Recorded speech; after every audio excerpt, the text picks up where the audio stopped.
What's up, George? What's going on in the House of Craze tonight? In the House of Craze tonight, we have a special guest, Mr. David Barach, and he's going to be talking about Crowdfundr because he is the president of the joint. So we're going to be talking to him coming up next in just a few minutes. Let's get it.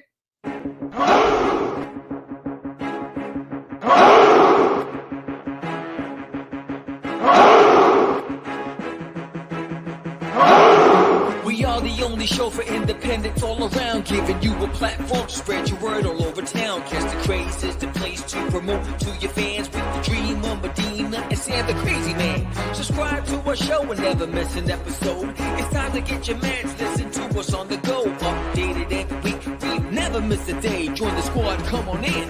It's time to catch the Craze. If you are an independent, catch the Craze. Making moves on your own, catch the Craze. On your grind in the streets, catch the Craze. Join the movement, catch the Craze.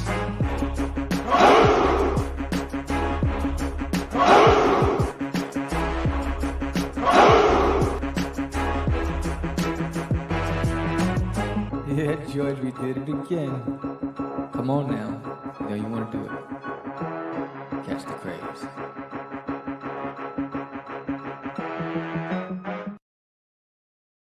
Welcome to Catch the Craze podcast. I'm your host with the most and the crazy man, Vera, and I am with George, the Dreamer Medina. What's happening, everyone? Welcome to another exciting episode of Catch the Craze, and tonight is a special episode of Catch the Craze. We don't usually we haven't come on Wednesday evenings live in a while, but we are here tonight because we're going to be talking to the president of Crowdfundr, which is another crowdfunding platform for those of us indies who are looking to expand our reach. And so we're going to be talking to Mr. David Barach. We're going to be talking to him tonight about the platform. He's going to give us a little tutorial on how it works. And this is going to be good for both, people who like to pledge to Kickstarters, to have pledge to crowdfunders, and those who maybe want to run one.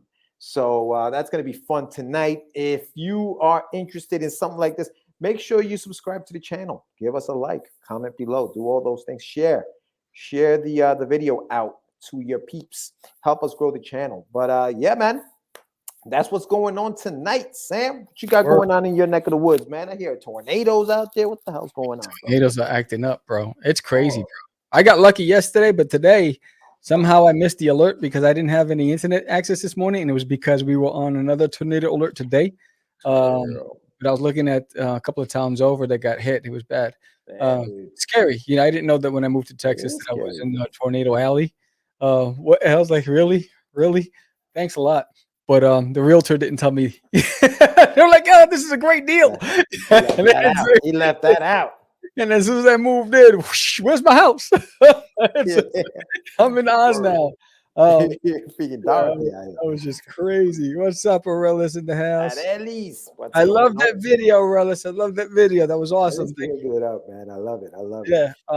Yeah. So then, so I woke up this morning. There was no internet access. So trying to get that going, and it took a couple hours. It was the whole neighborhood down. And so then I was working on page 11 for book number 5 of Designating My Toilet, which is crazy because book number 4 launches January 3rd. So if you haven't signed up for the Kickstarter, please sign up today.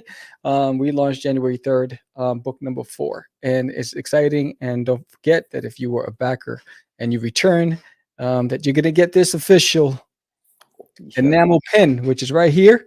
So if you just come back and pledge for physical level, and you'll get that for free from me, saying thank you. And you can still get it right in time for Christmas. Don't forget, there's still the Duty Sneaky Santa shirt. It's available now. Get it. It's a great Christmas gift. And it's, you got the hoodies and you got the T-shirts. And outside of that, so I want to say thank you to all the new subscribers to the art channel, The Art of Samuel. So I've had a nice increase in subscribers to the channel. So thank you all so much. And if you haven't checked it out, go and check it out today. So yeah, that's pretty much. I mean, right now it's just been grinding. Yeah, man. Creating.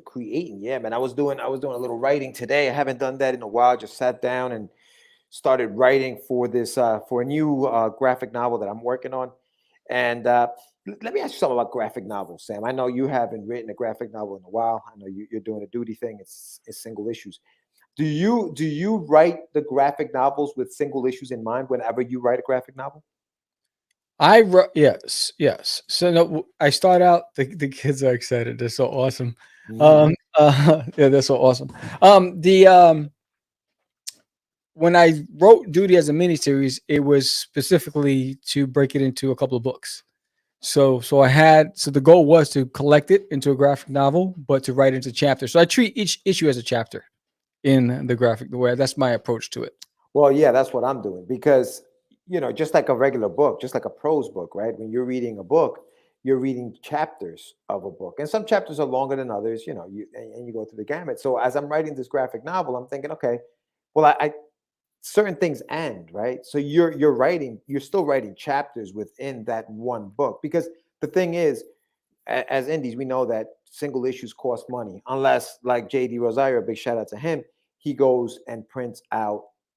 He doesn't print on He demand. makes it rain. He doesn't print on Offset demand, printing. right? He's got Offset. the offset printing model. So when you do that, obviously those single issues are going to be cents in some cases, unless things have gotten more expensive nowadays. But which is why I like to write, the graphic novel is what I'm writing now. So yeah, but I still have to break it down into chapters. And you're right, it does give you an option to say, you know what? Let me at least print out the first chapter in a single issue and see if people are even interested in this thing. Right. And then print out the graphic novel or whatnot. So yeah, so I was doing a little creative writing today, which I haven't done in a while, like a full day of it. I usually do like bits and pieces of it. It's so good to sit down and just do it for a full day. It's like a different experience when you do it that way. Oh, it's a right for me. Writing, I have to set for me. We were talking offline earlier today. I'm scheduling a week because I'm working on a project. What I'm writing is going to take me, and so that specific week is dedicated to just writing. And I think that's what you have to do. I think because it requires a different set of skills when you're writing versus when you're an illustrator. And you need that time to reflect, to think, to you go back and you read the first couple of pages that you wrote. You make sure that things in sequence. If you already wrote your Bible and your character history and all that stuff, you have that to refer to. So there's a lot of things that go into it. It's a lot more complicated. So I think setting the time is the best advice anybody can get, is just to isolate it away from the noise, shut your phone off, and just focus. Yeah, no, it is, and it goes by quick. I mean, the way I write, I have the whole story already plotted out, so that all that stuff is already written. So it's like the pre-work, all that stuff is already done. And we were talking about this earlier. It's when you're writing the script, especially when you're writing a script for somebody else to draw, you have to really go in there and tighten that thing up. And the panel descriptions and dialogue and what's going to go here and what's going to go there. Doing all of that is very time consuming, and that's probably the thing that takes the most time is making sure that all of that makes sense. Because when you're writing a script, right, and you're putting actions in a panel, you don't want to put more than one action in a panel because it's a still image. So a person can't be taking off his hat and putting it back on at the same time. I've read some crazy stuff. I've seen some scripts where people think that it's a movie and they're telling the artist to accomplish a miracle in a panel. I'm like, are you crazy? You can't do it. It's a still image. You have to have different actions. I think that's the reason why when anybody asks me if I want to participate in a project, I said I'll do it from the writer's side. I'm not going to illustrate it, because some of the writers are a little overzealous. They're a little overly ambitious. They don't understand what it's like to illustrate those panels, and they. I mean, I've read some. We were working on I've read some panels. I'm like, oh, I wonder how this guy's gonna pull this off. There's a lot of it's some crazy stuff. Descriptions. Yeah, no, it's true.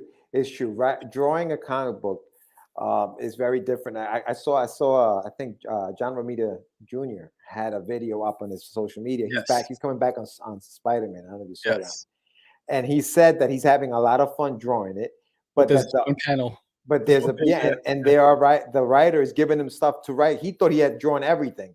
Yeah. He's giving him something brand new, and he's looking at it as a challenge. I mean, he's getting paid for it. Right. So what I'm saying, and he's probably getting paid well for it. So I understand. But even he it's like, yo, dude, I'm getting some stuff in here I've never done before. But dude, You he know? has a draft table of you all saw draft that? tables.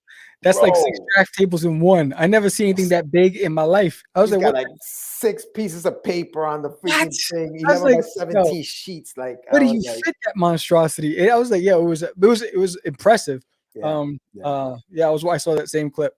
yeah. It was kind of cool, man. It was kind of cool. So I can't wait to see, because I'm collecting it right now. So I can't wait to see his work on it. It's gonna be freaking dope. But He's a yeah, fantastic dog. illustrator anyway. What happened? He's a fantastic illustrator. Oh, incredible, dude. Incredible. Yeah. But yeah, so make sure you do follow, going back to what Sam was saying, make sure you if you haven't done so yet, sign up to the pre-launch page for There's an Alien in My Toilet issue number 4 comes out. We're going to have a launch party January 3rd. It's going to be a good time. It's going to be us, the fellas, Aniba's coming through. I don't know if Jonathan's going to be here, but you know, he said he was, so let's see what happens. We're going to have some fun. But yeah, my brother, also, if you haven't done so yet, go to getyourmeds.com. Check out some of the stuff on there. Yeah, buddy, that's right. Check out some of the stuff on there that I have, my books, my hoodies, and things of that nature. So check that out. It's also I guess we'll throw it on the show notes and stuff like that. But yeah, man. All right. So I think right now we're just going to run to a quick commercial break and remind you why you should subscribe to Catch the Craze. And when we come back, we're going to bring in our guest, Mr. David Barach.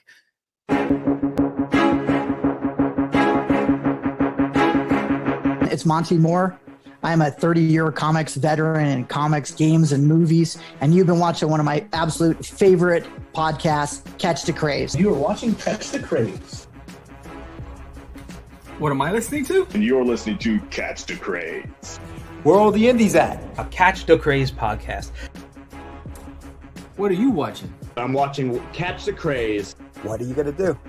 Subscribe now to Catch the Craze, the #1 show online for independent. Have you subscribed to? You are an independent. Catch the craze. Making moves on your own. Catch the craze. On your grind in the streets. Catch the craze. Join the movement. Catch the craze. Welcome, David. Thank you. Dave, welcome, man. Welcome. Nice seeing you again. Yes, nice seeing you too. Thanks Yes, for having me. yes. I appreciate it. No, absolutely. It's a big deal being on Catch the Craze.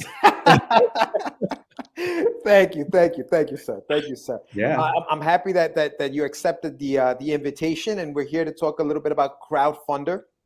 But before we get into the Crowdfundr itself, and you know, we're gonna take the whole next 50 minutes to talk about it. But just tell us a little bit about yourself, man. Just introduce yourself to the audience. Tell us a little bit about who David is. cool. All right. So I am, I guess for lack of a better term, I'm a serial entrepreneur in online fundraising. So my first company started in 2000. We did an online fundraising platform for some of the biggest advocacy organizations in America, like the ACLU and Feeding America and Amnesty International, Habitat for Humanity, those kinds of groups.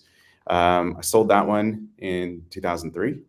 My next company was also related to online fundraising. This time it was centered around workplace giving and workplace volunteering. And our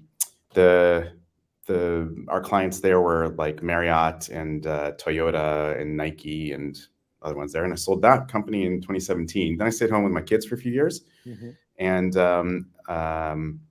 I did not make enough money for to actually retire. So it sounds very glamorous, but it's not. And but I was able to stay in with my kids for a few years, which was really nice. And then and now I'm back in the online fundraising world.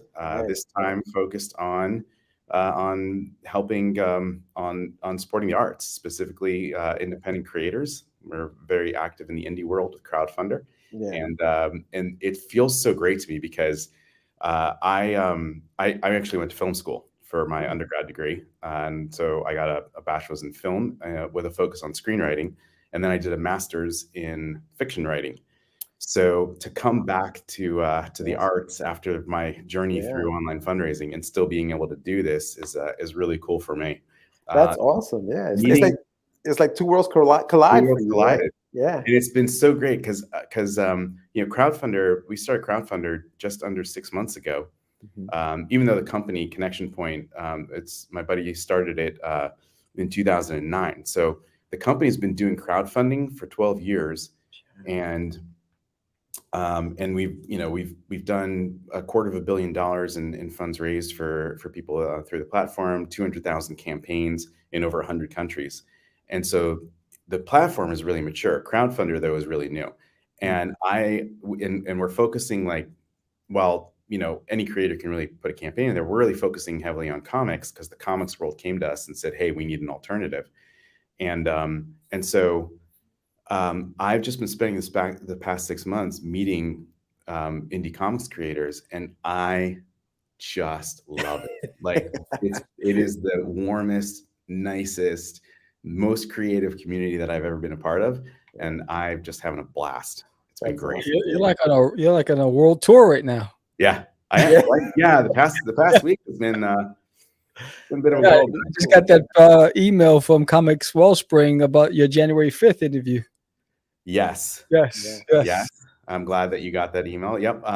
So January 5th with Comics Wellspring, they've got an initiative that they're gonna announce that I can't yet talk about, but related to a new partnership that we're establishing with them. And so I'm really excited about it because they do fantastic work. I mean, they're super solid and reliable, and so it's the exact kind of company that we want to partner with. Well, that's the printer of choice for us. Yeah, no, they've definitely taken the indie world by storm as far as printing. Because for a while I was using Kablam as a printer. I was using Mixam, right, as a printer. So there are obviously other alternatives, and I think that's the best thing about this is that there are options, and options are always good because then you always have different places to go to expand your business as an indie, right? My question for you, I guess, with all of the years in the crowdfunding world, right? Because we think, oh, the crowdfunding world is just new. That thing's been around for a little while. How much has it changed since you first got into it, Dave? Have you seen a huge change, even say like the way it's perceived, I guess, by people out there? Yeah. So online fundraising. When I first did online fundraising, it was when what was it? John McCain was running for president. Wow. First time. So this is 2000, right? Right. And he was a client. And so his campaign raised $5 million online. Wow. And that was like just like mind-boggling. Nobody can imagine that anybody's going to raise money, that kind of money online, right? Wow. And the most recent presidents Trump was able to raise like $100 million in a week online. The way things have changed over the years has been really significant. As far as crowdfunding goes, what's super cool is that crowdfunding went to be from where people feel awkward because they're begging other people for money to like a fully legitimate business plan. Like we are going to essentially reach out to our community and have a pre-sales event, right? It's not just a pre-sales because that's kind of boring, but it's an event, right? And you are participating and you are actively involved in it. And you essentially kind of become a co-creator of this project. Like you're not doing the art or the lettering or coloring it or the writing or any of that kind of stuff. But by virtue of participating in the crowdfunding campaign, the project will end up happening. Like it's gonna happen because you were a part of it. So both from the creator side and from the supporter side, like there's a shift in the perspective of I'm not just supporting my buddy because he begged me for money to get his project done. I'm now like an active participant in what this thing is going to be. And so the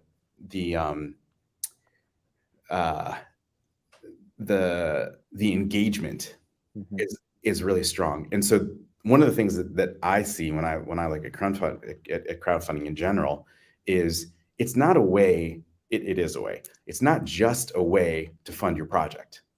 It's a way to build your audience. Right. So the more campaigns you do, the more you're able to communicate with your audience, the more you're able to bring them into your creative world. and to have them participate with you in the birthing of the next project, right? And so every crowdfunding campaign, you should be building your audience and having more and more people participating in it. Now, that said, there are always setbacks. People love issue number 1. They don't necessarily love issue number 2, right? Because they want to get in on that, issue number 1 thing, because someday, for collectors, like someday that might be valuable, right? So they may not support issue number 2. That could happen. Or they bought issue number 1 and they're like, wow, that is not good. And then they're not going to come back for issue number 2. That's what happened with you guys, right? They're going to see it, they're going to love it, they're going to tell their friends, and then the next campaign, it's just going to keep growing. Yeah. I think part of the misconception, and part of, I guess, for some of these, I wouldn't say all, is that we think that the platform's going to do it for us, right? Yeah. If the platform's got 2 million people in it, shoot, I'm going to make a lot of money, and that's not the case. You still have to bring the audience to your book, absolutely do, because the audience doesn't know about your book. Yeah, you may have 200,000 people on your platform, but they don't know who Wonder Duck is. I got to bring them to you. So I think that part of what I liked about what we were talking about when we were on JD Calderon, and big shout out to him on his show that Sunday night, was the fact that it is so easy to pledge to a campaign without having to go through the hassle of signing up, giving you my information, doing all these things. Am I correct in saying that there is no sign up for it for those people who may want to support indie comics on your platform? Yeah, that's absolutely correct. You don't need to sign up. You don't need to create an account. You just come in and you check out just like any other e-commerce experience. In fact, one of the advantages to Crowdfundr is that we use PayPal. And so for those people that don't want to put in their credit card information into their website, they can just check out with PayPal, and it's super safe. You don't have to sign up for anything. You can, if you want to keep track of all the things that you've supported, you absolutely can sign up. You don't have to. You can just come in and check it out. And that I think that is another thing that that creators really like about our platform, is that we don't ever touch the money. When a creator comes in and sets up their campaign, they put in their Stripe account, their PayPal account, and the money flows directly to them. We never hold it, we never touch it. It's just not something that we ever do. And so it really is that direct relationship between you and your supporter, and you don't have the platform as a barrier between you. And so if you want to go somewhere else, like if you say, let's say you've got an online store using Squarespace and you decide you want to use an online store using Shopify, easy peasy. Your people don't care. Like they don't care what platform you're on. They're there for you, right? And so our philosophy is we're not getting in the way. Like we're not going to get in the way between you and your supporter. The relationship is direct. And if you decide you want to run all your campaigns on Crowdfundr, great. If you want to run your campaigns on Crowdfundr and then move to another platform, great. You can take all your data with you and all your relationships with you and all your money with you and everything. And, we're just there to be the conduit between you and your supporters. So that's who you're bringing to the table is you and your supporters. And we do not to say that we don't help the campaigns on our platform with discovery, but we do it not through, our 200,000 people that are on our platform, which we don't have yet because we're only 6 months old. But we do it through really actively getting your supporters to share your campaign on their socials. Like there's multiple steps along the way where we're encouraging them to do that. And if they want to, then they will. And they love your stuff, then they'll do it. And that's great. And that secondary, sharing is what gains you new supporters, new people that you hadn't interacted with before, more than hoping that an algorithm picks you up and shows you to somebody who happened to be on the site. I got a question from Daphne Lage. Do I understand correctly that pledges are collected and deposited into your account as it happens, as opposed to waiting to the end of the campaign to get all the money? Yeah. So Daphne, two things. First, I've seen your stuff online and it is amazing. Right. So thanks for being here. And secondly, that's a really great question. So we have two types of campaigns that you can run with us, and it's your choice. You can either do a all or nothing campaign, which is what people are familiar with Kickstarter, or you can do a keep it all campaign.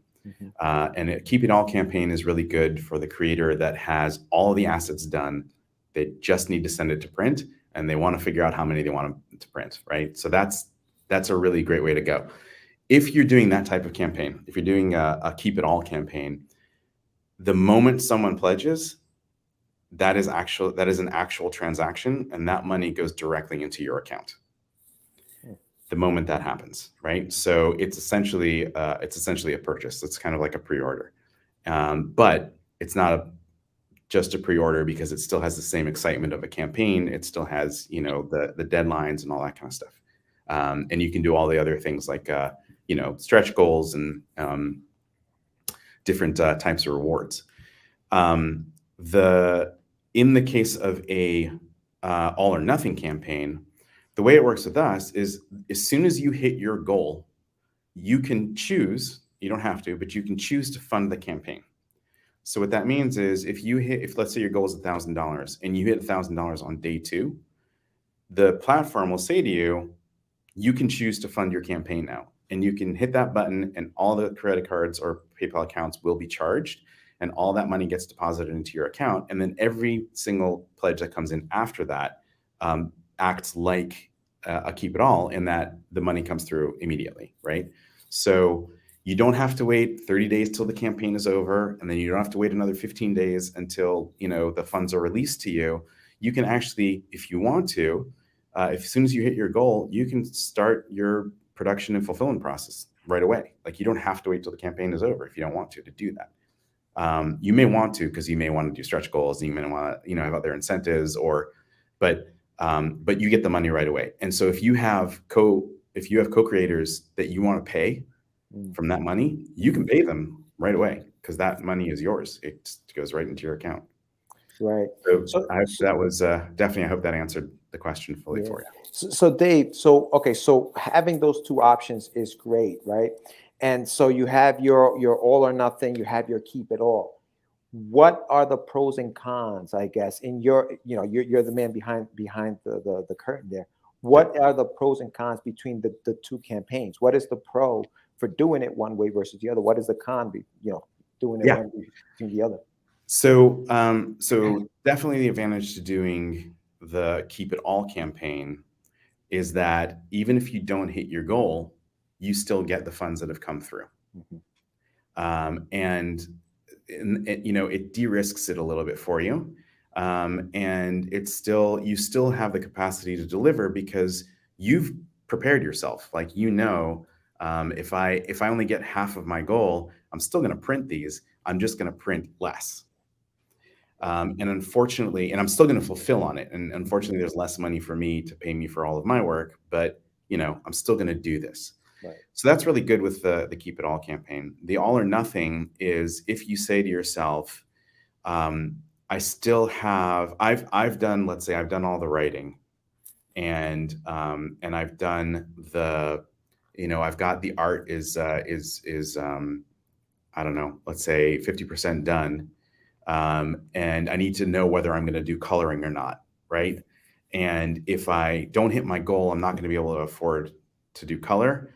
If I do hit my goal, I am going to be able to afford to hit color. So I'm going to set my goal. And if I don't hit my goal, then, or I'm sorry, let me back up, because that's a bad example. Let's say you've written it. Yes. And you have not yet brought an artist in. Like, you're not going to illustrate it yourself, and you intend to bring an artist in. Got it. And if you don't hit your goal, you know you're not going to be able to pay the artist.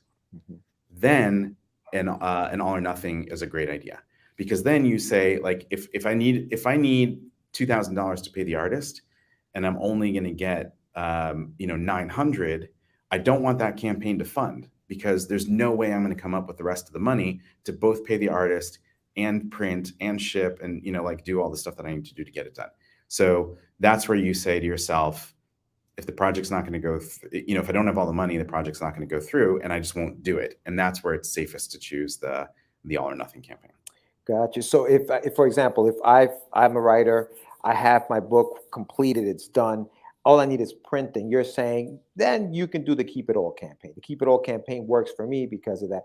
Is there any scenario where you would say to me, George, you know what? You should probably also try the All or Nothing, even though you have everything done. Is there a good thing for doing? Is it maybe less fees? Maybe you know what I mean? No. Okay. Yeah, there's no difference in fees. There is no difference in the excitement that you can generate between a Keep It All and All or Nothing. You can generate the same level of excitement between those two. The only difference is All or Nothing is good for de-risking it for you. And Keep It All is when you know you've got no risk. Right. And the reason why, you know, some other platforms will only do All or Nothing is because they're de-risking it for themselves. Yeah. And because our model is entirely different, we don't put artificial restrictions around what you can do in our platform because we have to protect our business model. Right? So like if we're not touching the money, but it's a direct relationship between you and your supporter, that de-risks things for us to a certain degree. So we're able to give you more flexibility in what you do in how you're running a campaign. So an example there is we allow you to run concurrent campaigns, right? So if you start a campaign this month, let's say you just finished your campaign this month and it's going to take you 3 months or 4 months to fulfill it, or 5 months to fulfill it, however long it's going to take. You know, if the art isn't done or whatever, it could take 6 months.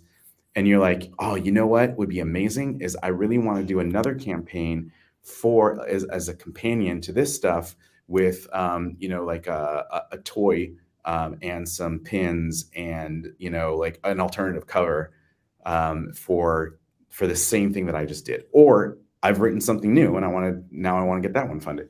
Yeah. You can't do that with other platforms because they require you to fulfill first. Right. With us, you can. And the reason why is, again, we don't touch the money, right? So we can allow you to do that sort of stuff, and you in your direct relationship with your supporter, you know, you make it happen. So that, I guess this is a great question from Daphne. Do you have concerns about bad actors not fulfilling campaigns using the Keep It All option? Yeah. Get the money for the campaign completed. Yeah. So there are always bad actors in every platform that you're in. So we do a couple of things. First off, we have a whole bunch of behind the scenes things that are going on that are looking for fraud and trying to identify, you know, those bad actors. We also have both Stripe and PayPal do what's called KYC, which is Know Your Customer, just the same thing that banks have to do. And so they are also, you know, on the lookout for people that have a history of or are going to be suspected of running fraudulent campaigns. But it's not just about fraud, right? Like it's not just about bad actors that are legitimately just bad actors.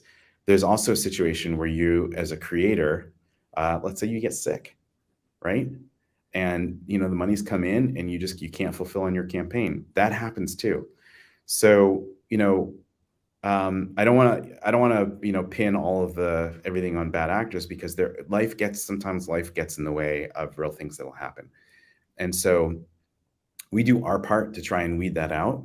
But ultimately, crowdfunding, no matter which platform you're on, is a leap of faith. You're donating money to somebody to fulfill a project that you believe in, and sometimes that works out. Most of the time that works out, and sometimes it doesn't. So the other thing that we do is for creators that are either you know, creators or companies like publishers or somebody that is operating under their own brand and they've got a history. If they use Crowdfundr Professional, which costs exactly the same as Crowdfundr, they have the ability to get verified by us, and they get a verification badge, and that sort of signals that this is somebody that we've taken a look at and that is a little more reliable. There's no guarantee behind that, obviously, but it does give people a little bit more confidence that this is a creator that has some credibility behind them to be able What do you guys use to verify them? Like what are some of the things that you would say? Okay, this guy's, we can verify this person. So what we do is we if we get a cold verification request that comes in, we go and check out all those that person's online assets. If they've got an online store, if they've got a YouTube channel, if they've got what do their social media look like, what are the things that they're selling and promoting, and we take a look at their history of what they've done online, what people have said about them, comments, that kind of stuff. And if there's anything in there that's a little bit unclear, then we dig deeper. We reach out to them, we talk to them, we try to gain an understanding. We are not looking at anybody's books. We are not asking them for their registration with their Secretary of State or any of that kind of stuff. We're doing the regular due diligence. And for people that I have met and talked to and seen their work, I can verify them to the team, and they'll take care of the verification process for them. Yeah. So, but we need to know that somebody's real. Right. So in relation to bad actors, we had a follow-up question from Monty Bell. He said, have you had an incident where you could tell us about where you caught a fraud? And if so, what actions were taken? Yeah. So when we catch a fraud, what we do is we immediately suspend their campaign. In the situations where we are still able to, we will reverse all the transactions that went through. Now, that is not always possible, depending on how long it is between the time that the transactions happened and the time that the fraud was detected. But very often we are able to catch them pretty quickly and to reverse all the transactions that have gone through. I think that's when using a credit card, something, because your credit card companies will go after stuff like that, and they're very good at refunding money when you use it's when you use your debit card, your bank account directly, that is very hard to do anything about it, because now that money's gone. It's your money from your. It's not a credit card company anymore. It's your bank. But even in the case of debit cards, if we catch it quick enough, then we are able to return the money back to your bank. The other thing to keep in mind is on every single page, there is a report this campaign link. And so we do also get tips from the community about bad actors and bad campaigns. And, we're not going to jump on the first report. We'll investigate it. If we get multiple reports, then we're like, okay, this is very clear. But as soon as we get a report, we start investigating. We're not going to shut somebody down because one report came in. That's, sometimes that's just an angry ex-spouse. Right. Yeah. So I'm looking at your fees page. How does Crowdfundr stay in business? How do they operate? How do they collect their end of the cut? Yeah, that's a great question. Do we want to throw the fees page up? Yeah, sure. I can do it. You can do it. Oh, there we go. Okay, thanks. So the Simply Free plan. So first, before we go into this, these three models are available to any creator for any campaign. And you can even switch between them mid-campaign if you want to test and see what happens, right? So you don't have to, you're not like locked into anything at any point. We're super flexible on this stuff because whichever plan you choose, ultimately we do get paid. And here's how that works. So with the Simply Free plan, you would be paying your fees to Stripe and PayPal, the payment processing fees, but you don't pay us anything. Instead, we ask your supporters to leave us a tip. And if they tip us, then we get paid. And if they don't tip us, then we don't get paid. But we've been doing crowdfunding for 12 years. And we know that we generally get tipped enough for it to be worth our while to offer this model. There are enough people out there that appreciate the work that we do, and they are tipping us, and we're able to make money. And I'm telling you, I say this every time, we have to make money. Both of my kids now need braces. It's not like we can do this for free. Right. But it doesn't. But while we're getting paid, it doesn't cost the creator anything, and the small amount that it costs the supporter to tip us is, people when they appreciate something, they'll tip you for it. So Dave, so just to clarify on this before you go on, so basically the only fees that the creator is getting charged are the fees that PayPal will charge or Stripe will charge us for That's the right. transaction that's happening. That's the only transactional fee that's occurring in this model. That's right. That is Okay. the only fee you pay. Got it. And generally that ends up being around 3.5%. Mhm. It can be a little bit higher with PayPal, but that's generally the vicinity of around where that is. The second model, the nearly free model, in this model, we do charge 5%, and Stripe and PayPal do charge their fees. But we ask your supporters to cover your fees, all of your fees, both the platform fee and the payment processing fee. And that comes out to be around 8.5% to 9% that we ask them to cover. Now, 8.5%, 9% is $2. It's $3 for someone who's supporting you. It's not a lot of money. Even if they're supporting you at the $100 level, we're asking them for $8.5. It's not a lot of money. And usually what happens is that like we had talked about earlier, people are supporting their campaigns because they feel like they're part of the process, right? They're excited to be part of bringing this work to life. And so they generally want to help you and will cover your fees. And in fact, 90% of supporters on average, 90% are covering fees. And that brings the cost of crowdfunding down from around 3.5% to 4% with Simply Free to around 1% to 2% in nearly free. So it's even cheaper than credit card fees. It's the cheapest way for the creator to raise money. It's cheaper than selling it in an online store. It's cheaper than, which by the way, you can also set up an online store in Crowdfundr if you wanted to, but using the same model. But it is cheaper than, it's going to be way cheaper than setting up with Shopify or Squarespace or whoever it is that you want to do by setting it up here with the nearly free. Because, they say in life there are only two things that are for sure, and that's death and taxes. Well, it's death, taxes, and credit card fees. Right. And so this is the wave that you can cheat credit card fees. I can't help you with death and taxes, but I can help you with this. So Dave, because I'm a little slow, I'm just gonna reiterate. So basically, so what you're saying, using the numbers you used. So if somebody picks the $100 tier, say for example, and they go to checkout, their checkout will be the $100 plus the $8 or so of fees added. So they'll be checking out at $108. Yes. Versus just $100. Exactly. Okay. All right. And that's optional. Like they have the option to remove that $8.5 from their checkout flow, right? We're not forcing anybody. This isn't Ticketmaster, right? We're not forcing anybody to pay service fees for you. We're giving them the option to support you with covering your fees. If they don't cover your fees, then you're on the hook, right?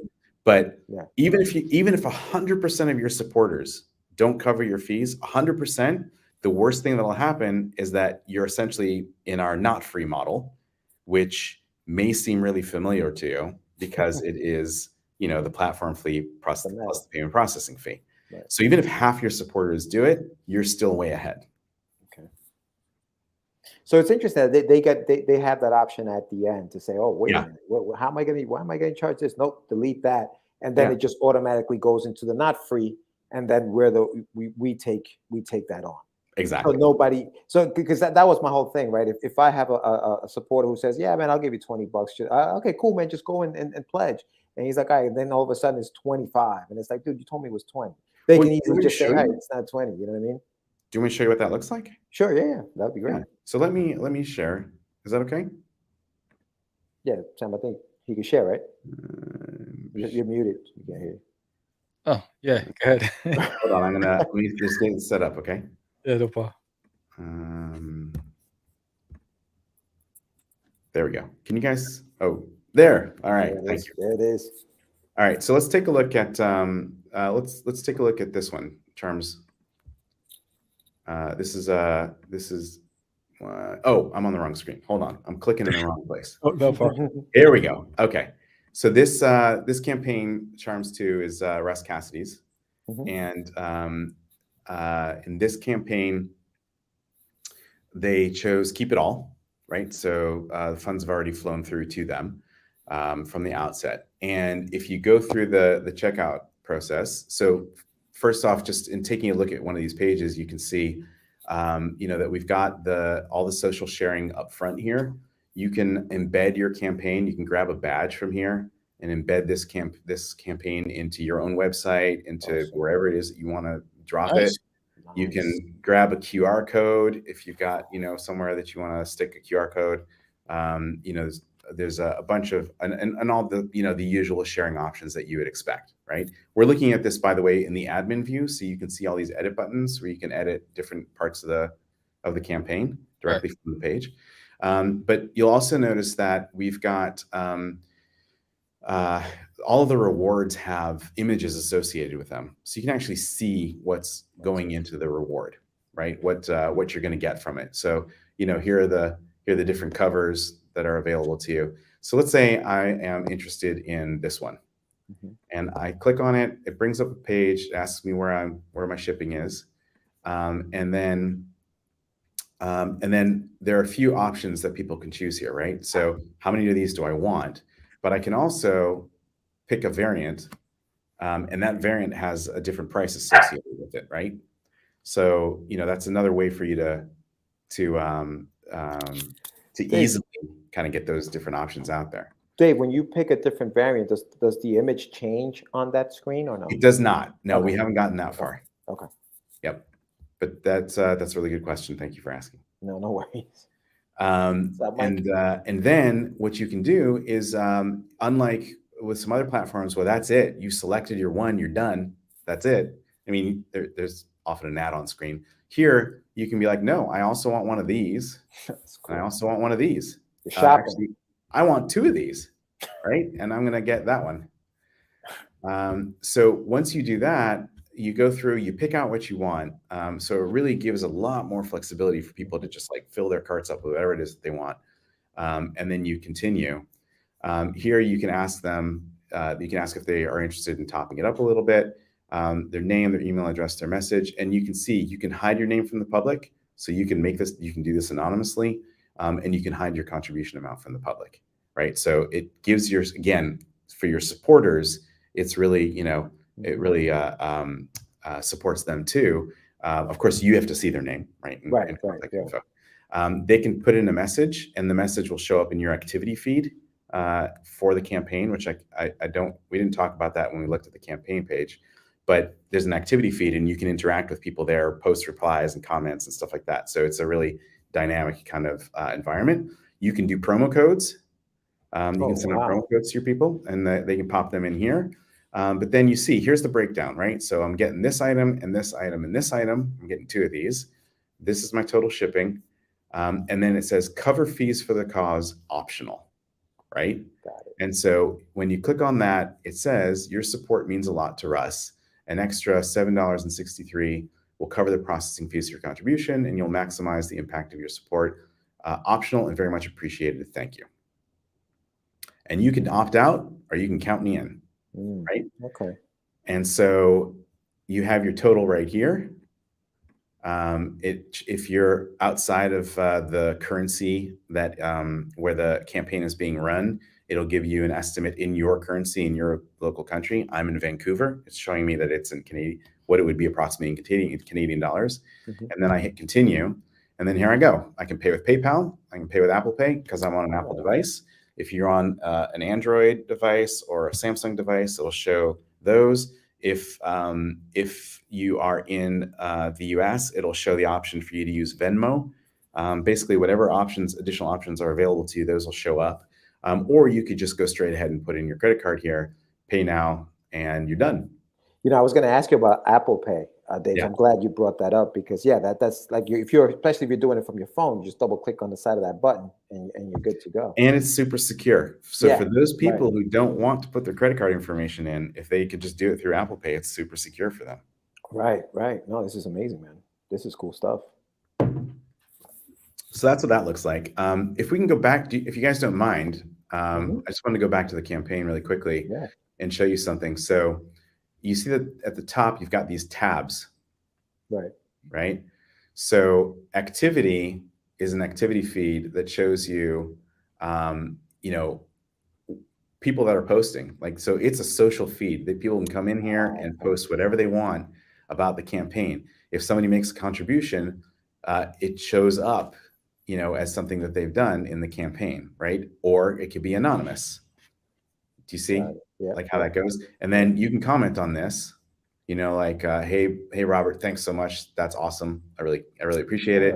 You can share it, or if it's offensive, you can delete it. I was again, you can control the trolls. Yeah, no, I'm an admin view here, so you know I can do that, or I can just like it, and it'll send. If I like it, it sends a notice to the person who posted it to let them know that I liked it. Right? It sends an email. Got it. So, so that's really cool. And then you can post updates. So again, we're in admin view, so the update entry here is. But if we weren't in admin view, it would just show you the updates that Russ has posted to the campaign, you know, throughout the campaign. So it's really easy to discover more. And the cool thing is that you can actually add additional tabs if you wanted to. You can add custom tabs. So you can add in an FAQ tab if you wanted to, or an about the creators tab if you wanted to, or here are the links to all of my socials. Come follow me, you know, and you know, you want to definitely follow, you know, my podcast or my stream or, you know, my YouTube channel, whatever it is, you know, you can put in another custom tab about that. So, you know, we really want your campaign to be more than just a place where you're collecting money. We want it to be where you're actually interacting and communicating and building an audience around your labors of love. Yeah, it becomes an experience. And I think people are so used to how social media works that this isn't foreign to them. It's just another platform that they are familiar with. It's just another somewhere else to kind of post about, you know, the campaign and what they're doing. So I think that's great. I had a question about before the campaign goes live, Dave. So let's say I'm excited about my campaign. I've been working on this thing and I want to let people know that it's coming. Other, you know, Kickstarter has the pre-launch pages and so does Indiegogo. Does Crowdfundr have a pre-launch or a landing page for people to kind of sign up for? Yes. So we do this a little bit differently. We don't have a like separate designated pre-launch. Okay. What we have is it is the whole campaign page with a subscribe button at the top. There's a big banner across the top that says this campaign has not yet launched. Subscribe now. And I could show you an example, but then I have to dig deeper into the platform areas that I can't show you online. No, that's okay. But basically, it is the full campaign, so people can not just, you know, get a teaser. They can actually see which rewards are coming up, and they can plan. Fantastic! Just like yes, you know, because you know, I think that's one of the things, because you feel like you're getting a jumps ahead, and you get to actually like say, you know what, and you know, I like that, you know, and then also it allows them, if they're followers of your stuff, to ask questions about things that maybe they're interested in and they haven't seen on that platform before it even launched. So it's great for dialogue. So let me ask you this, Dave. Do we know who signs up? Oh yeah, absolutely. Oh, even better. Yeah. You've got full visibility. I can't show you because I'd be showing you Russ's campaign. But you have full visibility into everyone who subscribes, everyone who supports you, anybody that you know is following the campaign, and all that stuff is easily exportable. So if you want to add them to your mailing list, again, you got to do it in compliance with, you know, like people saying, yes, I want to subscribe to your updates. Absolutely. And they have that option to say, I want to subscribe to your updates, but you can export that to your regular mailing list, and then they become another part of your community. Because we want to help you build your community. We don't want the data to stay siloed with us and be like, no, they are our customers who happen to buy your stuff on our platform. Yeah, no, that makes sense. Right, that's definitely a game changer, because that's something you can't do with Kickstarter. I've had to send people like PDFs and say, hey, if you signed up to my campaign, send me your email so that I know you signed up. Like, I've had to go that extra, you know what I mean? When you say it like this is amazing. Yeah. Yeah. Sammy, I don't know if you have another question, but I do have another question for you, Dave. I know we're running close to the end here. Yeah, we are. I have a question about, there's also something that has on your campaign says, what, and I want to know, what does it mean when a campaign has no deadline? Like, does it literally run forever? And what does that look like? Because That's there a is one great that question. says, no deadline. Yeah, that is a great question. So we have the ability for you to set up your campaign as a store. So depending which, we have a variety of layouts. You can choose which layout is appropriate for you. Because Russ's campaign is not using Crowdfundr Professional, he has 3 layouts: Crowdfundr Professional Ads, some additional ones. But you can do a standard campaign. That's the one that we've been looking at. You can do a social storefront, and a social storefront does not have a deadline. It won't show a deadline, and you put in your story, and it has the social sharing bars, and then it's just a store. Or you can do a simple storefront, which is cool because you can actually embed that in your own website, and it just becomes a store that you can put in your website, and people can buy through that store if you want to. Yeah. So if someone does not set a deadline, then it just runs until they decide to close it, right? If the other cool thing is that even if you have set a deadline, once that deadline hits, the campaign automatically rolls over into a store. So we don't shut it down. So that means you don't have people coming to you 3 days after saying, "Oh man, I missed the campaign. Yeah. Is there any other way I can get this?" No, you can leave it open as long as you want. And it goes into, sort of like the campaign is over. Now we're in pre-orders.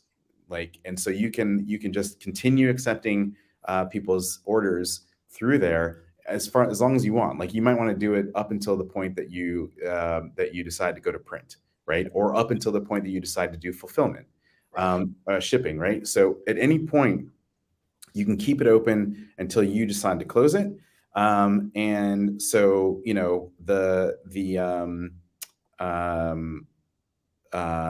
but then it's up to you to close it. So if you look at the Crowdfundr website, you'll see. Sorry, let's just go real quick. We're going to pop in here. That you can look at trending campaigns, the most recent campaigns, what's ending soon, what's ended, and what's ongoing. These are campaigns that already passed their deadlines, but the people chose to keep them open and to continue selling. How do I get on that page, Dave, as a creator? How does my campaign get up there? It gets on this page by staying open. Yeah. After the deadline. That's it. Okay. So you can leave it open after the deadline, you end up in the ongoing page. And so, this becomes a place where these are items that are ready to ship, most of them, So it's a little bit like a comic store, right? Online shopping, yeah. It gives you another place where you can sell your stuff. Got it. Because what's that first tab? Sorry? What's the very first tab on the left? This one or this or here? Yeah. No, on the one you had, that one. Trending. Oh, okay. These are campaigns that have received contributions, the most contributions the most recently in the past 48 hours, I believe it is. I'm not sure exactly. Okay, got it. That looks Right, awesome. so, we have a question from Monty Bell. Is there anything against running a campaign at the same time on another platform? Absolutely not. We are not proprietary. We want you to be able to get your work out there and get as many supporters as you can. So if you want to run something at the same time somewhere else, by all means, please do. Awesome stuff, man. Awesome Hey, stuff. the one quick thing, because I know we're really short on time here, and I hate to do this, but if I can, I wanted to show you, I want to go back into Charms, and I wanted to show you the analytics, because when I was saying to you, if you're doing really quickly. And Dave, listen, no rush. I was saying it more in case you had something else to do. By all means. Yeah. So I mean, I like the audience to walk away with as much information as possible. Yeah. So okay. I want to respect, like, if you guys are like, this is an hour-long show, you're out of here, man. Don't worry about that. I was more concerned about your time. Like, if you have, I really appreciate that. Yeah, no, go on, go. Thank do you. Your thing. So the goal, this is there's a $500 goal. This is the amount of money that that Russ's campaign has raised. Okay, it's not the total amount of money that Russ has collected, And this is a big difference between us and other platforms. We do not include shipping in the goal. So you may look at a campaign on our platform and say, that campaign would have done better on the other platform. Yeah, because the other platform is adding in 30% for shipping costs, and we're not, right? So this is the goal number. This is the number that, that is the money that's come in toward the goal. This is the money that's come in toward the goal and shipping. Got it. Okay. So that's his actual money. That is actual money. This is the actual amount of money that's come in. That's perfect. Now, if you take a look at down here, you can see that, and I know it's a little small, so I don't know if that helps. That doesn't really help. Never mind. So if you look at this, Russ chose the nearly free. There were 56 payments. This is the total amount of money collected, right? That's the number we saw up above. The average payment was that amount. The platform fee was 5%. The payment processing fees were that amount. However, the total effective cost of fundraising was 1.2%. Like, that is all that it costs, is 1.2%, right? So, you could pay 1.2% with us, or you could pay, 8.5 to 10% with another platform. Right. It's entirely up to you. But this is how we are doing our best to support creators and try and put more money into their pockets towards the fulfillment of their projects. Yeah, no, you know what it is? I think with this particular, and the fees kill you. That's what kills you at the end, because you think you have $5,000. I ran into the whole thing. And then there's a case of people the credit cards didn't go through, or, or the fees that now I'm waiting for them to take out. There goes $500-600 out the window, just on fees alone. So the fact that you do have those options and you're still able to stay in business because it works. It works. Is a great thing. So no, that's awesome. That's awesome. Yeah. So that was the just one more thing that I think is really kind of cool to show. I'll show you a different campaign. This one shocked me because I haven't seen this before. This is really cool. This campaign, which is it's Mark Stafford, who is a UK cartoonist, and his work is like all over the place. So he decided to collect it all together in what he's calling a salmonella smorgasbord. And so his campaign is this is still running, 4 days left, 92% of goal. This I haven't seen before. So here's a more detailed breakdown of and again, thank you. It's a little hard to see. Here's a more detailed breakdown. 78 payments. Total amount is £3,000. That's toward the goal. This is with shipping, average payment, etc. Recovery ask is 100%. We're asking for 100% of the fees. The recovery conversion is 82%, right? But if you go back here, the recovery rate is 99.4% for an effective fee rate of 0.1%, which is practically free. Damn. And that is the first time that I've seen that. Jesus. Now, incredible. It's not terribly uncommon to see below 1%, but to see 1/10%, that's pretty cool. That's pretty cool indeed. Yep. Oh my God. Yeah. No, that is awesome. So that is awesome. when what's the word I'm looking for? At the end of the campaign, if you elected to, let's say if you got funded, you elected to collect the funds, and then from that point on, it's whatever payment was processed. So when at the end, when you see that final number, that's all that's minus those who backed out, or the cards didn't go through, or does that number still stay the same? Yeah, no, great question. So so backing out is, we currently don't have the ability for somebody to just come in and back out, right? If they want to cancel their transaction, they have to contact you, and you can cancel it for them. Which is a little user hostile on our side, and we're going to fix that. But it's currently the way things operate. So don't fix it, Dave. Don't fix it. Now, the other part of this is that if you're doing a standard all or nothing campaign and you don't fund when you hit your goal, but you decide to let it run out all the way to 30 days or 60 days, if you just decide to do a longer one, there are going to be some cards that won't work. Right. That always happens. The longer, again, from our analysis, the longer you run your campaign, the higher the percentage goes up of cards that are going to fail at the end. Yeah. And so what happens is we charge all the cards, and then that can be charged, and those that did not charge, that will drop your number, right? It'll drop your goal down number to whatever the actual is that went through. But we also give you a report and say these are all the transactions that did not complete, and you have the option to then reach out to those people and say, hey, didn't work. Can we fix this? Right. Well, I like that, because on another platform, the number is the final number, but it doesn't deduct what wasn't collected. It does. So it's misleading. We do. We will deduct what is not collected. That's awesome. In fact, there was nope, not ongoing. Yes, ongoing. This campaign did 3.1 thousand. It was at 3.1 thousand. We went to run the cards. Some of them didn't go through, and it dropped. And this is this is what actually happened, right? Right. Does it affect then? Does it affect hit its goal? Yeah, funded. Right. And then it was off by $80. Gotcha. So they still get their money because it did fund. They still get their money. That was my question. Okay. Yeah. Got it. But you actually, for financial purposes or what a tax purpose, you actually showing the actual result, which on another campaign is misleading, because at the end when it's closed, they don't adjust that number. They keep it the same way.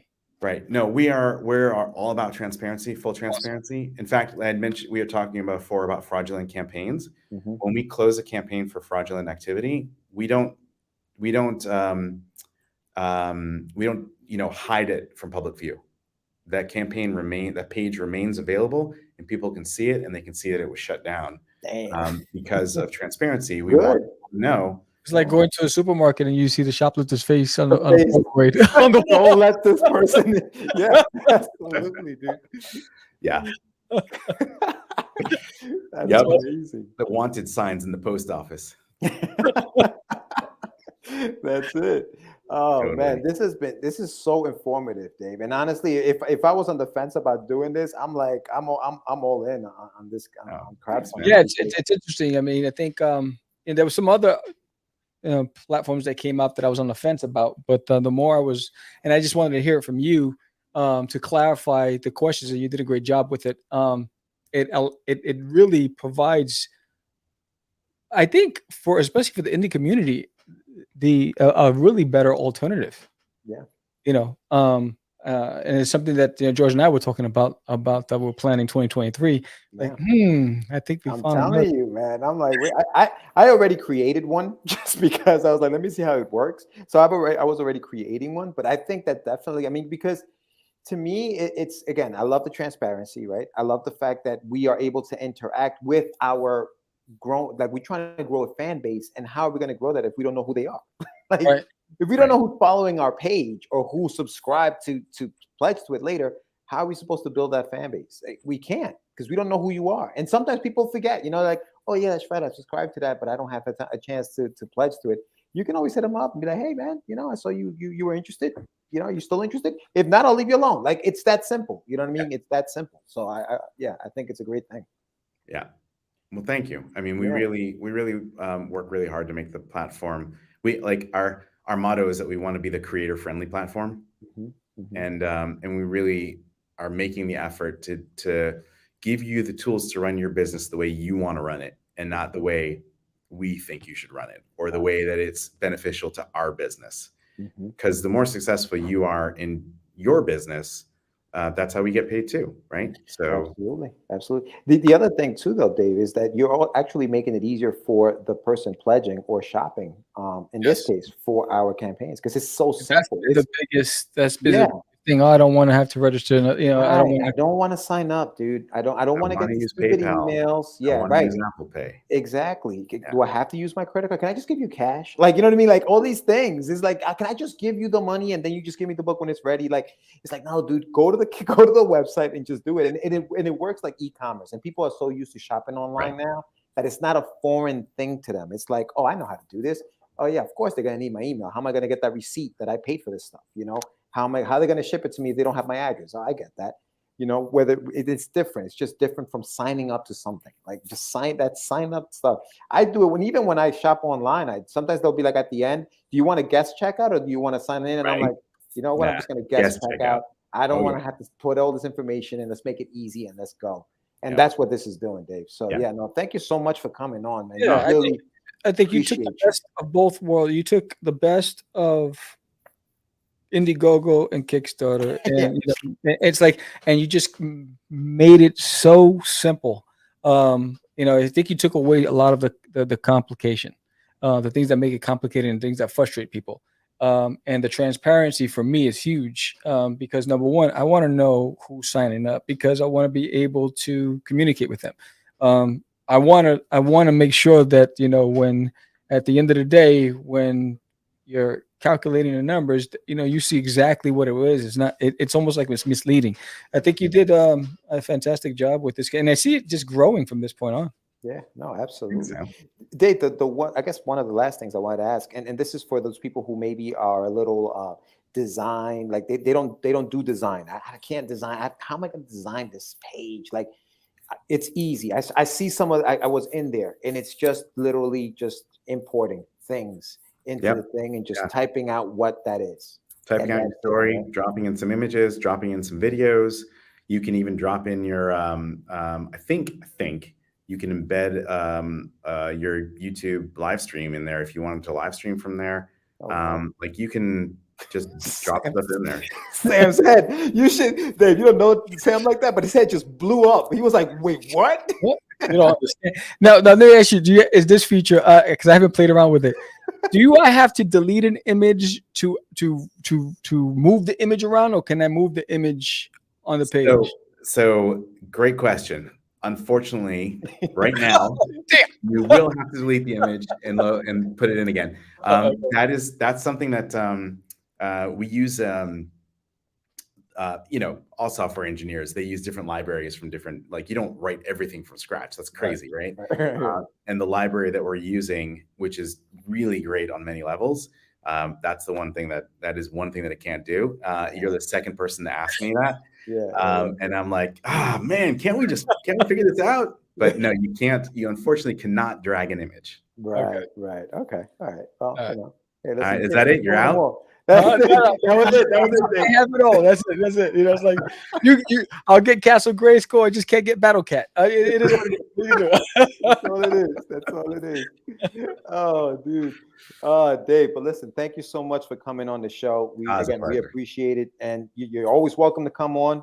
If you have something that you want to promote, reach out to us, and we'll have you on the show. We'll talk about it, and you know, we'll talk some shop again, man. Hopefully we'll meet you at one of these one of these conventions that are happening now. Are you doing any conventions? Are you doing the whole convention circuit? Yeah. So we are we're actually focused more on indie conventions. So and there are less of those than there are, you know, Comic Cons and fan expos and stuff like that. So we're really focusing on going to the indie ones. We're going to be at TCAF in Toronto. We're going to be at VanCaf, because we live in Vancouver. So, you know, that's super easy. I think we're going to go to Emerald City. I think we're definitely going to go to SPX. We're going to also go to Thought Bubble in the UK. So, cool. We'll be moving around a little bit. But yes, if you ever come to Vancouver. Absolutely. Is SPX in Bethesda? Is that in Maryland? Yeah, that's the one in Bethesda. Yeah. Okay. Yeah, that's a good one. That's a nice one. You're in Vancouver. Do you watch Downey live on YouTube? Do I watch what? Downey live on YouTube. No. Is a guy who's a big train enthusiast, and he travels all around the world on different trains and vlogs about it. Wow. He's really big out there, and that's cool. I subscribe to his channel. Yeah, I should check that out. Yeah. Oh man. So Dave, thank you so much again for coming on. We appreciate you. And like I said, doors always open, man. Yeah. Well, if anybody wants to connect, I am at I'm at Barach, my last name, at Barach. Let's see, that's Twitter, Facebook, LinkedIn. It's on those three. At Barach. At Barach, Barach. You can connect with me there, and then of course crowdfundr.com. Right, there's lots of stuff there, and at Crowdfundr is our Twitter handle, and I think it's also Crowdfundr on Facebook. Yeah, it is. It is, because I was tagging Crowdfundr because I didn't know how to tag you. and on Instagram too. You guys. Instagram, it's Crowdfundr_. Underscore, yes, it is. Yes, I tagged it today. Yeah. And I am also on Instagram. I have a handle there, but I never look at it. So you guys all know that's not where I'm going to be. Fair enough. Outstanding. Awesome. Dave, thanks again, man. And we'll talk soon for sure. It was great talking. It was really great meeting you, Sam, and George, seeing you again. And I look forward to talking again. Yeah, and you'll see us on the platform, man. It's happening next year. All right. Oh yeah, definitely. It's done. It's a done deal. If you're setting up with Crowdfundr Professional, so George, you already set up, but Sam, I don't know if you have, but when you do, just reach out to me and I can verify you guys, since I know. Beautiful. Thank you. Awesome. Yes, thanks a lot. Definitely. I appreciate that. All right. Thank you, sir. Cool. You got it. You have a good evening. Have a good night. Cheers. Take care. So that was David Barach. What do you guys think? If you have any comments, leave it in the link below. I'll have all his social handles in the summary at the end of this campaign, but you can check out Crowdfundr. The link is already there.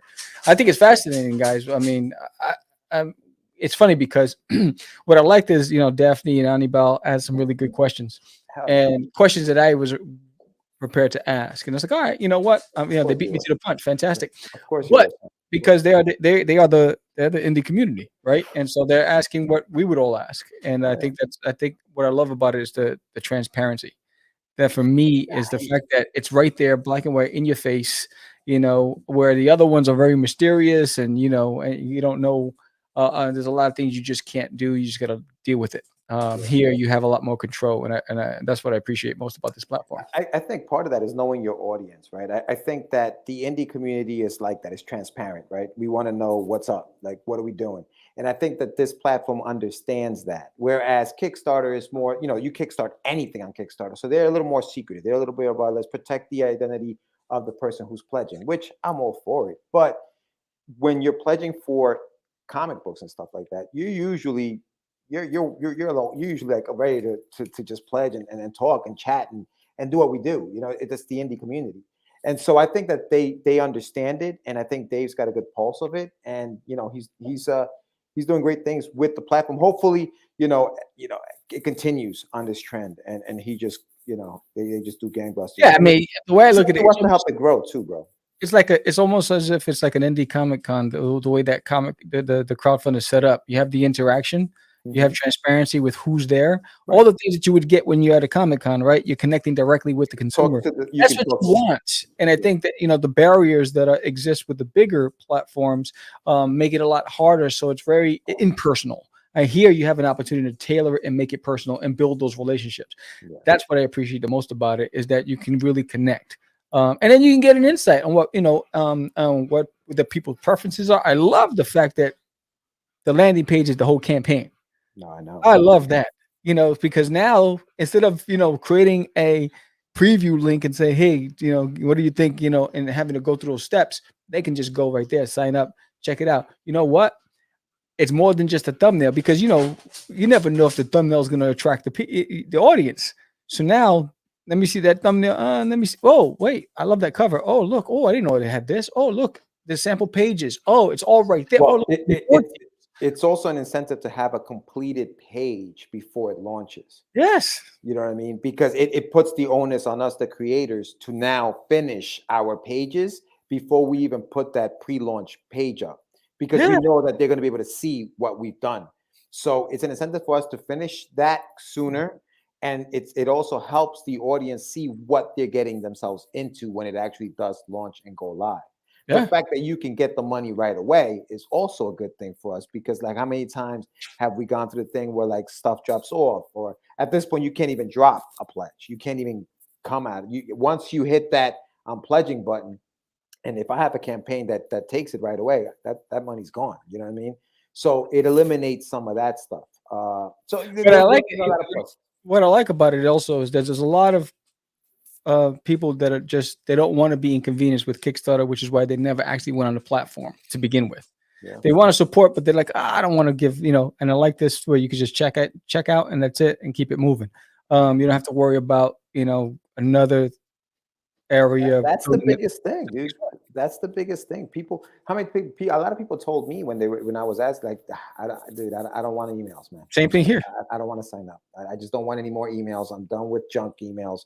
If they're asking for my email address, they're obviously going to send me some stuff. I don't want it. So yeah, I'll pass on this one. When it comes out, I'll buy it off of you. I'll give you the money when it comes out. But at this point, so you get a lot of that. And I understand that because it is annoying. I do guest checkouts all the time. I don't want to have to give all my information all the time.